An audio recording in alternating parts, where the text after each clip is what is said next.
Hoy, siya Christian, nandiyan ka pala. Ito na, testing na po natin yung bike. So, surprise po natin ito kay Francis. Yung kapatid po ni Moy Moy na naghahanap buhay. Naglinis po siya ng trap ng mga isda para po makaipon para bumili ng bike. So, ngayong araw po ay susurprisahin natin siya.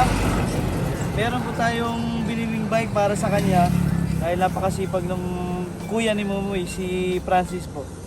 Kaya pupunta na tayo ngayon sa kanila. Hindi niya alam na andito tayo kahit masama ang panahon. Kaya pupunta na po tayo ngayon at sama-sama natin siyang surprisahin.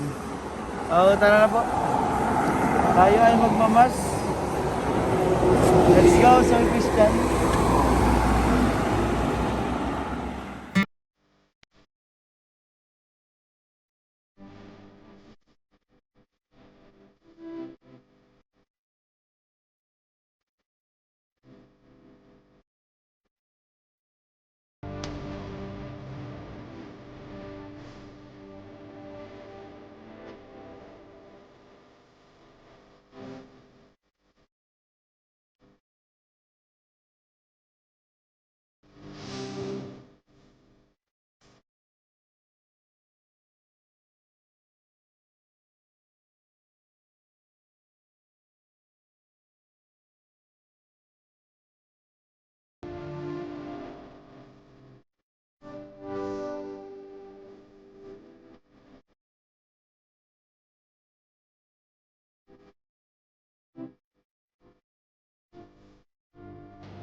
Surprisahin na po natin yung bata.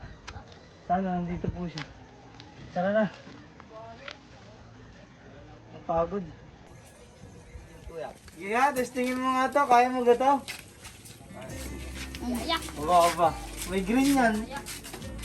Hati kayong dalawa. Paghiraman kayo ni kuya mo ha. Kayong dalawa ni Boss alias Kano. Testingin mo na. Karera kayo, pupusta ako. Doon sa Victoria, diretso muna sa Victoria. Huwag kang magbalik din eh. Pero pang club. Ready na, testingin mo nga. Tingnan natin sa labas. Tara. Inilang ko na yan ang lock.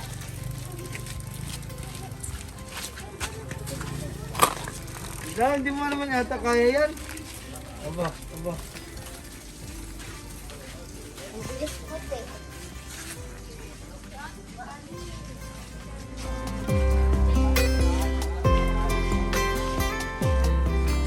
Kasama naman sila dyan ni Kano.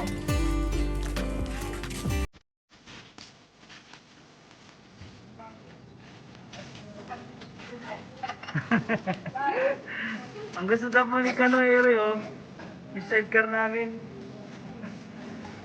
Sige daw yan, oh. Anong maganda? Maganda po. Yung gusto ni Francis kulay green daw. Bilhan namin siya ng meron na siyang baunan. Huwag kang lalo din ha. Baka ikay mahuli Punta ka ng... dun sa kanto, tabali. Uhulihin ka ng pulis at ikay minor de edad pa pag nandyan sa highway. Kaya may lock na rin. Abigay ko sa iyo ang susi. Ang iyong motor. Ang iyong bike. Yan o. Mag-alak mo. Siguraman kayong dalawa ni Kuya Kano mo. Pahigpitan muna natin na rin. Dahil nga tol. Pahigpitan po muna namin pedal at tatanggal.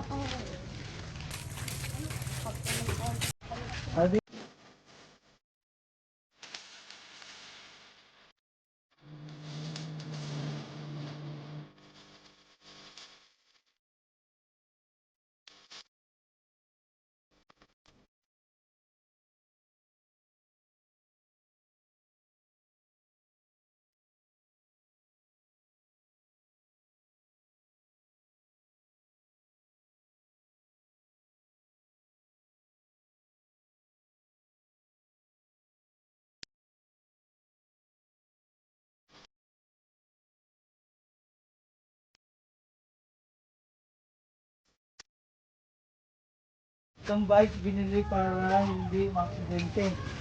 Mag-ingat ha. Tanggalin na natin yung mga ano.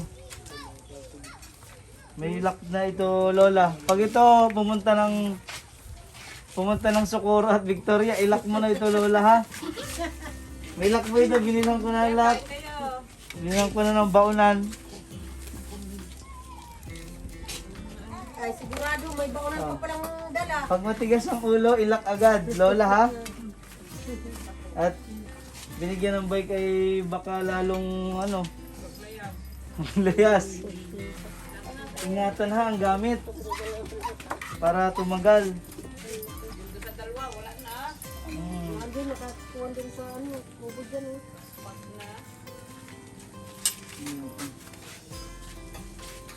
Basta laging paalala ay mag-ingat. Pero yan, binabaklas na po ni Francis. Maghiraman kayo ni kuya mo ha.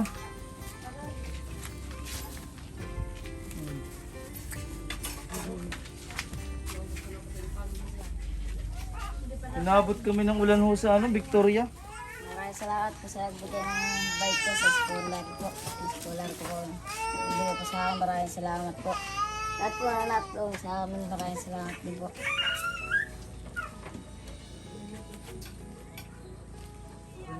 Tayo ay bibili po ng tinda ni Tita. Sir Christian, anong orderin mo?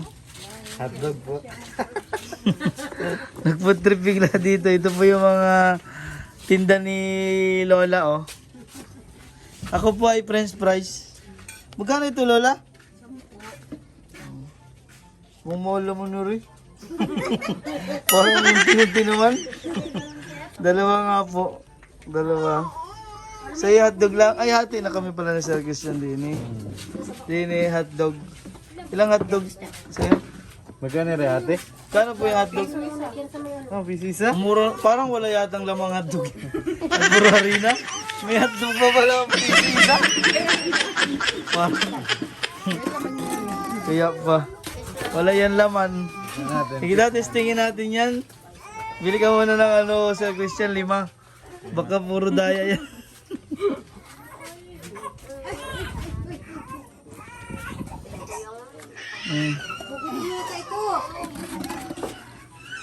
Ay, kayo mga bata, gusto niyo kumain? Kaya no, kuha kayo tigs... Dito!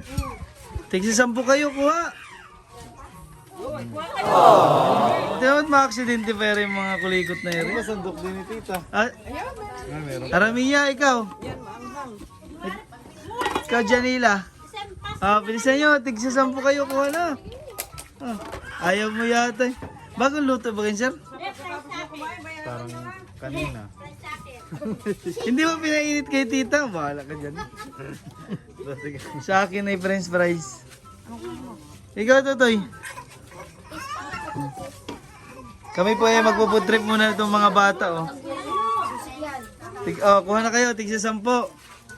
Dali. Ikaw, Janila, ano yan dito? Ba, nagadrama pa yung isang yun eh. Nagadrama po. Kami ay food trip ngayong tag-ulan.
po.